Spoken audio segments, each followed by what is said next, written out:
And I'm with it. I'm with it. Yeah, yeah, all right. Shit, you start off you want to. Hold on. All right. But y'all already know who it is. It's Big True That with the Late Bloomer Podcast. And today we got tapping in. Man, y'all know how we do it, man. It's your boy Sledge, man. We get straight to it, man. Straight to a podcast. What it do?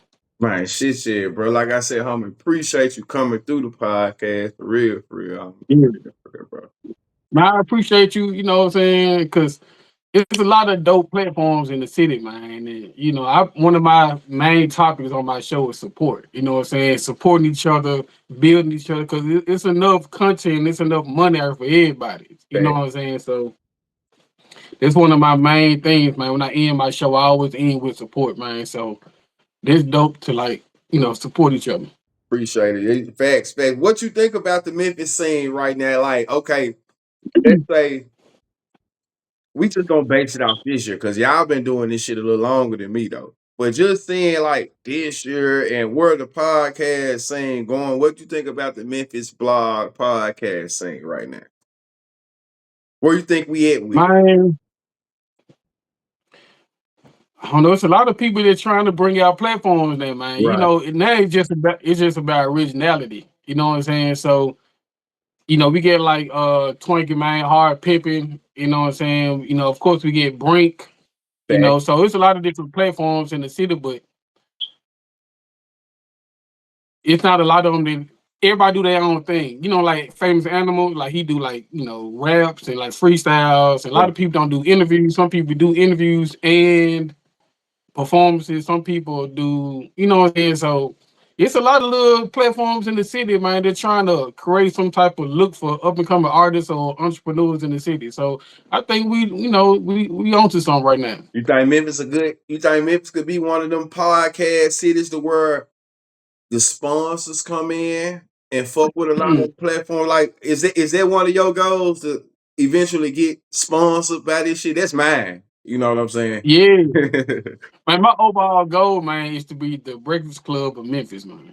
My overall goal is to be whenever any major artist, major celebrity come through the city, they gotta slide through the straight to it. They gotta come through the, you know what I'm saying, talk about their new movie or their new project or whatever the case may be. You know what I'm saying? So I'm looking to build a team, you know what I'm saying, to have different segments, you know what I'm saying, like politics and being like gossip type, you know what I'm saying? Because I don't do gossip shit. So I'm Man, gonna try to bring somebody on to the team to like cover that. You what know you what I'm saying? consider Because I gossip? ain't What you consider gossip, G? Beyonce just get divorced or so and so cheated on her husband. I don't know, Tory Lanez is, all these little stories. I don't get into like the little hot topics. Fact, I got Un- Unless it's unless I don't know. I guess it depends, but when it comes to like cheating or he said, she said, or somebody get the fight or some, you know what I'm saying. But like for instance, like Dolph, you know what I'm saying, what happened with Dolph, like something like that. That's major. This some, of course, I'm gonna cover, it, even though it's in the blogs, but that's that our ain't like city. no Right. music, huh? Now I say Yeah, that's our city though. We'll be doing ourselves a disservice how I feel about when we speak about Dolph, even though that's another thing when it comes to our podcast, like our city is so dangerous. You know what I'm saying? yeah, You got to pick and choose. I ain't gonna say pick and choose, but it's a way you talk about certain subjects. You know what I'm saying? yeah, yeah. It's a way you talk about certain stuff. Though. What part of the city you from, bro? I'm from South Memphis, man. Big South Memphis. Yeah, Yeah. Okay. What? South Memphis, man. Uh, Mallory Heights. I went to South Side and Riverview and shit. You know what I'm saying, but then I ended up moving to Mallory Heights and going to like Carver, Riverview, you know what I'm saying, Longview. I went to, probably head school in South Memphis, but then when I get older, I end up moving to Watkins and Brown out there in North Memphis. And then I end up Damn. graduating. Yeah, I graduated from Manassas. So, I'm from all over. I went to Wooddale too, man. I stayed in East Memphis for a minute for about 2-3 years. So let me ask So I went to you this. Wooddale. Now my bad. Go Yeah. ahead. G. Go ahead. Go ahead. No, no, no. That was it. I was just saying, I went to plenty of schools, but I'm born and raised South Memphis for You sure. South Claver Memphis Home, baby. Lamar Down. Yeah, What's the for difference sure. between Yeah. the North and the South? Since you don't went to school out there, like, because to me, it is a difference. People say it ain't a difference, but it is a little difference between North Memphis and South Memphis. So what would you say the Yeah. difference is? Growing up, man, when I don't know, like, I don't know now. I couldn't tell you the difference now, but growing up, when I went to North Memphis, that's who was rocking like the V curls and shit. You know what I'm saying? But in Yeah, South Memphis, nigga was on some different shit. Nigga was on like stealing bikes and shit. You know what I'm fact, saying? Like, fact. I don't know, man.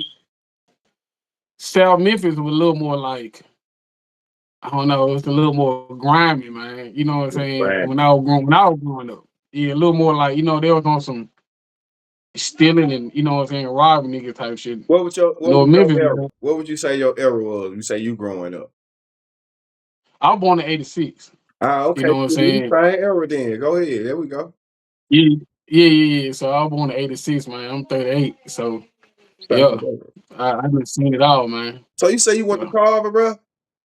yeah. I went to call. I went to Yep. Carver too. I actually I tell stories on my podcast about certain episodes and shit that done happened to me when I went to Carver. Like I got some shit that happened to me in the Kansas court, the fire station Yeah, right there, the bus stop. yeah, Like, yeah, I got some real Carver stories though. Hell yeah. yeah, Got some real yeah, Carver stories. So I came up kind of like off Cambridge, Wellington, Trigg area.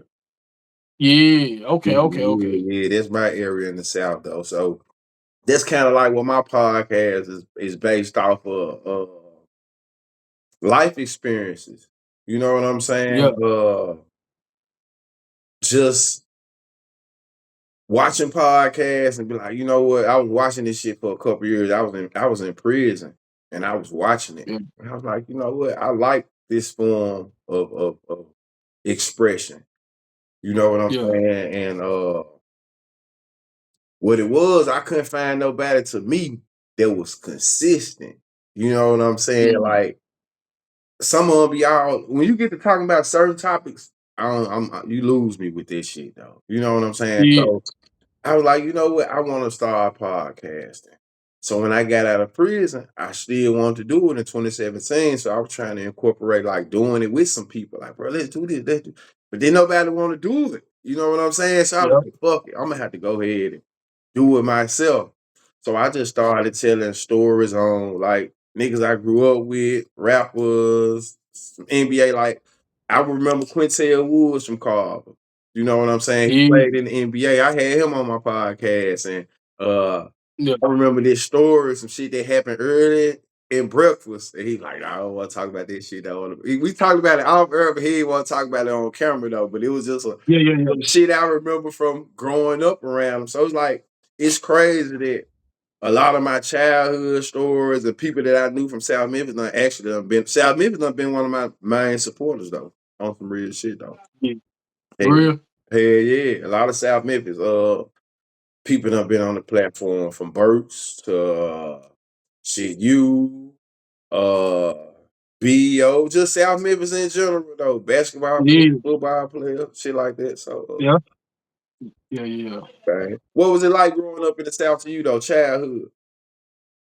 Man, I was a kid, man. I be telling folks because people so I'm real quiet, man. I'm real to myself. So people so shocked to see me in the world of media, man. Like on camera talking, giving interviews and shit like that ain't even Same me. here. I'm really like in the cut type of thing. You know what I'm saying? But growing up, man, I was a real kid, man. Like I was, of course, around all the dope dealers and shit, and all the killers and robbers and shit. But I was a real kid. You know what I'm saying? Like I was riding bikes and playing basketball, and you know what I'm saying, just doing like kiddie shit. But but everybody I was around, everybody that I hung around, they was stealing and I was skipping school, but not because I was bad. It was just my foster mom didn't make me go to school. She was telling me she didn't force me to go, so I just stayed at home. But then I ended up telling my social worker one day that I think I was in the 8th grade, and I was like, she don't make me go to school, and I want to be somebody. I remember I never forget the day I called my social worker and told him that.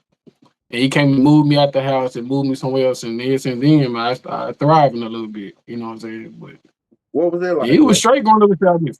What was it like though, growing up, like like basically in foster care. How did this situation even happen, though, if you don't mind? Man, I got put in state custody when I was 7 weeks. And I was 7 weeks old. So, like 6, 7 foster homes, couple group homes. I had stayed in like this facility out of Nashville for a couple years, but I had no bad experiences, man. I mean, thankfully, I had a couple foster parents that kind of scared me a little bit, but for the most part, I had a pretty good upbringing, and I wouldn't change. I wouldn't go back and change nothing because it really truly made me into the person I am today. All my experience. So I really luckily had a good experience. My dad was in the dope game and shit. They call him Big Mills out there in South Memphis and shit. So he was like running the dope game back in the day. My mom, she was in the streets, you know what I'm saying? In the streets. I remember seeing her on Macklemore when I was a kid riding my bike on the corner of Macklemore. Right. But my daddy used to give me drugs and shit when I guess he didn't really know how to be a dad. So when I used to ride my bike over there, he used to give me like bags of like crack, you know what I'm saying, bags of weed. I used to throw the crack away and I used to get a bag to my homie Big Jesse out of South Memphis. He used to give me $20 so I go to the can later. But I already knew what it was worth. I knew it was worth way more than $20, but he just give me a couple dollars so I go to the can later. So because I ain't smoke weed, right? So, but now I had a pretty good had a pretty good upbringing, man. Pretty good upbringing. That's what's up. Yeah. So what would you say to you Memphis culture is? Memphis culture. It's Memphis culture. Shit. Barbecue, juking, shit, man. No, just playing. But now, like slang for sure. Like we get some of the most dope slang, when it come to a lot of these other cities. But Memphis culture. Like what? Yeah. Like when I say culture, like what is it? Why you think out of town was just so? Why they fuck with our culture so much? Like what is it? What is it about it? What is it? I think that's what it is. I think I think it's the food. I think it's the food. I think it's the slang. I think it's the music. You know what I'm saying? It's it's the dance. It's all that like mixed into one. It's yeah. I think those like the main 4 reasons why they gravitate towards us so much. I remember I used to go to St. Louis as a kid, man, and I used to go on the best. I used to go visit my auntie, and when I used to go on the basketball court, the kids used to they kept asking me to say man. Right. And I didn't understand it at the time. I was 14, 15, but they were like, say man again, say man. I'm like, man. But I ain't get it until I get older. You know what I'm saying? They just gravitate towards our culture, our the way we talk. So yeah. the older you get, do you embrace embrace it a little more? Like, when we in this city, a lot of times we kind of like maybe I don't know, maybe not true, but a lot of people kind of take it for granted because we've been here so long. But Yeah. then when you see the impact that it have on like other cities and shit, do you kind of embrace it more now? Like when you go out of town, like I'm from Memphis, you know what I'm saying? Yeah. Or how is it when you go to other cities? Yeah, I think we get our days, man. Everybody get their days where they like, man, I gotta get the fuck up out of Memphis. But then there's days where like, man, I love my city. You know what I'm saying? I love, man. I'm a Memphian type shit. You know what I'm saying? Like you want to rip it to the core. So we all get our days where like, man, I gotta get about the city. But then for the most part, it's like, man, man, this us. Especially when we go to other cities, man. You hope somebody asks you where you from, so you can let them know, man, I'm from Memphis, man. Right. Cause you already know they're gonna be like, you from Memphis? Yeah. Like you already know the type of. I've never get a bad reaction going to no city when I said I was from Memphis. But everybody was like, "Oh, for real? Do you know your guy?" You know what I'm saying? No, nigga, I don't know your Gotti. You know Right. what I'm saying? But it's pretty good reaction, man, when you tell folk you from the city. You think we got the best barbecue? Be real. I can't say that, man. I don't know. I mean, I don't really. I ain't no real big barbecue person. Okay. But I like barbecue. But when I go to different cities, I don't Yeah, like. he I can't barbecue. say like, yeah. I don't really. I can't say the comparison because I don't go to Chicago eat barbecue. When I go to different cities, I eat what the food they're known for. You know what I'm saying? Even though I don't really, I'm lactose intolerant, but I still try Chicago pizza. Right. Or when I go to New Orleans, you know what I'm saying, I'm eating some type of gumbo or something. You know what I'm saying? So when I go to different cities, man, I normally eat they culture, they food that's known in their city. I guess. So I mean, but you know, we've been in a lot of different, barbecue contests. So yeah, they say we get the best barbecue. What you think we known for then? From a food standpoint, you being here, what just soul food? Nah, definitely barbecue, man. I don't know. I don't know why we don't even have a lot of barbecue spots. You know what I'm saying? That what I'm trying to say. How this shit, how we get high, how we, you know. I think we get known for it from some of these major barbecue contests they be having, like on Riverside Drive and shit. You know what I'm saying? Like in Memphis and May, a lot of these different events, they have like a lot of barbecue contests. So I think we just stand out from like probably winning so many times over the years. But I mean, for the most part, I would have thought it would have been like more soul food recognition, but but yeah, it's their barbecue, man. I think I think I think we do got some of the best soul food around. Like I know when I go to other states and cities and shit, it be kind of hard to find some good soul Yeah, food. Especially, I mean, basic chicken. Like real, yeah, it be hard unless you somewhere in the south for the most part though. yeah. Uh Yeah. how did you get into podcasting, bro? Like what bro? I heard you mention the Breakfast Club. So um like what was some of your inspirations for doing this? What brought you to this side?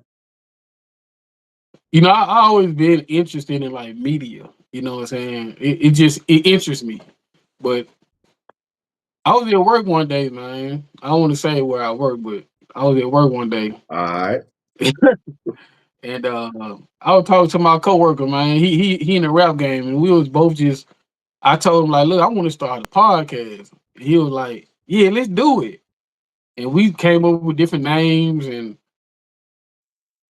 different logos and shit, but none of it worked out. Like we talked about it, but it never really happened. He wasn't really taking it as serious as I was. Right. So maybe about a year passed, and next thing you know, I popped up. I mean, I had one cell phone. That's all I had. I had no logo, no theme song, no nothing. All I had was just a cell phone, and he actually ended up being my first guest. You know what I'm saying? Cause he don't rap no more, but he get numbers though. He pretty dope. He a dope artist. Okay. And he ended up being my first guest. And then I just kept going with this shit. And I just started networking, man, and meeting people like Kid Shine and Nip Hicks and Famous Amos and Miami Mike. You know what I'm saying? And I just started going to different events and networking and running into other like different celebrities, Peanut Hardaway and Big Boogie. You know what I'm saying? So it just kind of, it just, it just kind of Fell into play. took a flame. Yeah. When did you realize when did it become a passion for you basically? It really became a passion when I started seeing the effect it had on a lot of my guests. A lot of my guests are really talented, and they really need a platform like this, man, to showcase their talent, to talk to their supporters, to because we may know you as the podcaster, but we may not know you as the person. Your fan base may not know you as a person. They may just see this side of you, the podcast side of you. And I feel like everybody come on my show get to show their fan base their other side. You know what I'm saying? Y'all may see me on stage at Love and at Salt, but really, I'm goofy. I'm a homebody. I get 2 kids. You know what I'm saying? I play. You know, like just the other side of you. So I just try to create a platform to just showcase they music. They get on the platform to reach out to their supporters. You know, so it became a passion when I started to see the effect it had on people. Okay. So let me ask you this. And hearing that, then I kind of feel like I know the answer, but I just want to hear yours. Do you do it more for uh I heard you say that the impact you have on people. So in saying that, do you do it more for like the views or the content, just the story of it, because of the just the feel good of it? Yeah. You know, one of my questions on my show I ask some of my guests is, um, you know, a lot of them been doing this music shit a long time. And I always ask them, has there ever been a point in your career where views or likes define you as an artist? Mm. You know, it has. Have you ever looked at your page and seen that you only had 19 views and it made you feel like you may not be that good of an artist? Do it define you as an artist? So views and likes never define me. You know, I'm so big on quality and what's the word I'm looking for? Quality and presentation. You Gotcha. know what I'm saying? So when I interview my guests, man, my biggest thing is to get them quality interviews. I'm not concerned about the views. I feel like that'll come. Right now, I'm I mean, I've been doing it about 3 years, but I'm still perfecting my craft. I'm still working on my lighting, working on my camera work, working on my interviewing skills. I'm still perfecting my craft. So I told myself I'm gonna give myself 5 years to really perfect this shit, See where and you then at. I start working. You know what I'm saying? Yeah. How big of a critic you are on yourself? I ain't no real big critic on myself. I look at all my stuff and then I just try to, I don't be like, "God damn, I should have leaned to the left." You know what I'm Right, saying? But right.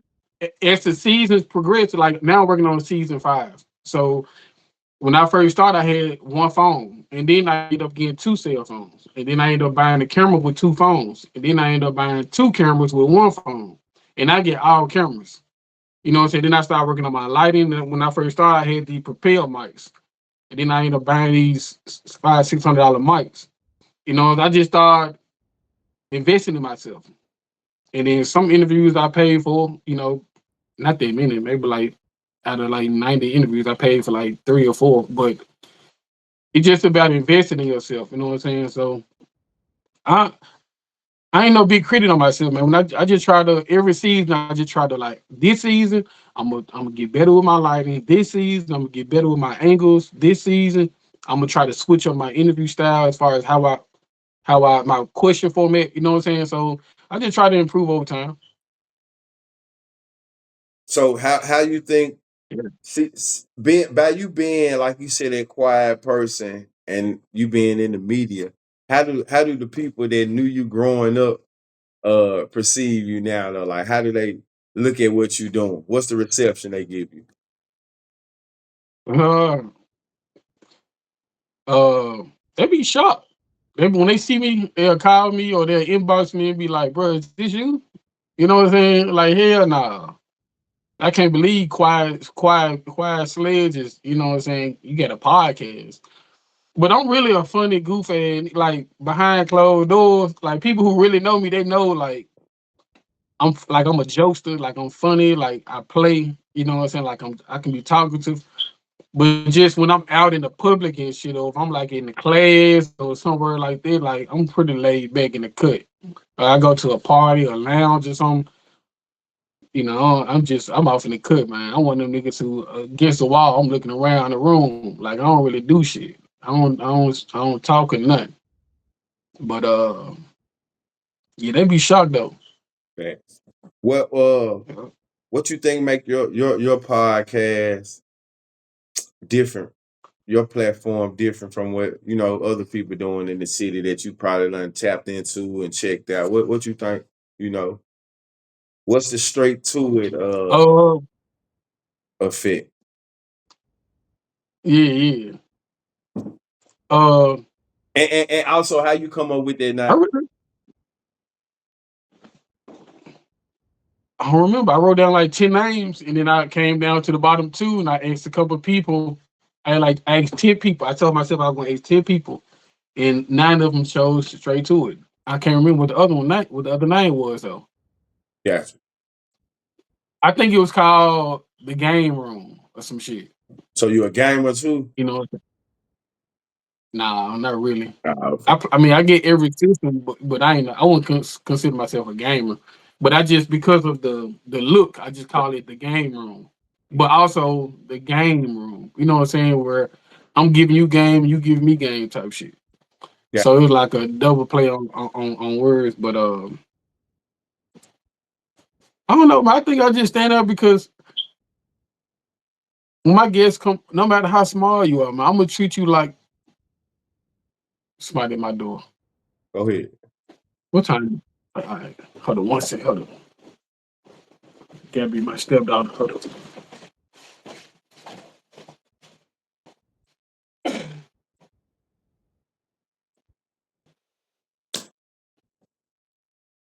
Yeah. Man, I hope you guys ain't hope y'all tickets ain't messed up, man. Patriots down 3-13 to Cardinals. Steelers down 3-17. Colts 10-7. Bengals 37-10 over the Titans. Kansas City 21-7 over the Browns. 10-17. Chargers right in there. Bills 21-14 over the Lions. Yep, it's going down. Did you mention my Cowboys? My Cowboys won, man. Did you make sure you mention them, man? I said something about the garbage ass Cowboys earlier though, bro. I ain't even on that, man. Reason you have to call the Cowboys garbage and speak about them like that Yeah. because of fans like you. You see what I'm saying? Fans like you that always want you to say something about the Cowboys when they really ain't shit. You know what I'm saying? Y'all got so much Cowboy pride, but y'all really ain't Who shit. your team? Who your team? Man, you know what? I don't have a team no more, bro. I don't have a team. All right. So let's just say you did. Let's just say your team was the Chargers. If I had a team, my team would be the Saints. The Titans. The The Saints. Saints. Okay, so the Saints. Yeah, Yeah. the Saints. So let's just say the Saints your favorite team, and they get a record of 2-10. Okay. You two wins, 10 losses. But it's been like this 2-15. it's been like this from the 90s with y'all. Y'all ain't been shit since the 90s though. You And know what I'm saying? So let's just say y'all record been 2-15 since the 90s. right. But you grew up on their team. You still gonna ride Yeah, with I ain't them. gonna ride like that. Now you don't hear us, I'm gonna be looking for a way out. I ain't gonna be having man. the Hell same no, motherfucking you ain't no energy. true fan. Then. I'm not That ain't gonna no be true having fan. the same energy like we winning, like we done did something. I'm not gonna be talking like y'all be talking though. That's all I'm saying though. You agree with the fan? Yeah, yeah, for sure. You always been a Grizzly fan? You down there There's father, so always been. don't tell me yeah. Hold on, my Grizzlies is They my your number home two team, so they team. gonna always. They your number Huh? two team. They your number two team. Don't do No, that. no. Oh Hold man. on. Grizzly always gonna be my number one. Cause that's home. I can never put nobody. I don't care how slow. I don't care if Michael Jordan, cause that's my favorite player. Like everything in my room is Bulls. You know what I'm saying? But I can't never put nothing over home team, bro. Never. I can never do that. I don't care. I don't care what it is. Grizzly gonna have to be my number one. That's my home. I'm a Grizzly to the heart. I'm a Memphian to the heart. Even though like I I loved when Iverson and like D Rose played for the Grizzlies. Like, man, that was like my moment. You know what I'm saying? They ain't do shit. But they ain't do nothing. But Iverson was my favorite player. D Rose was my favorite player at the during those eras, during their own eras. So when they came to the Grizzlies, I was like, man, that's perfect. Now they on my home team, but Memphis, I mean, Grizzlies gonna always be my number one, man. Always, for sure.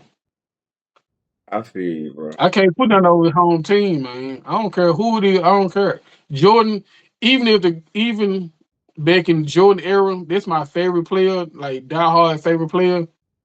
Even if in the Jordan era, the Bulls were my favorite team.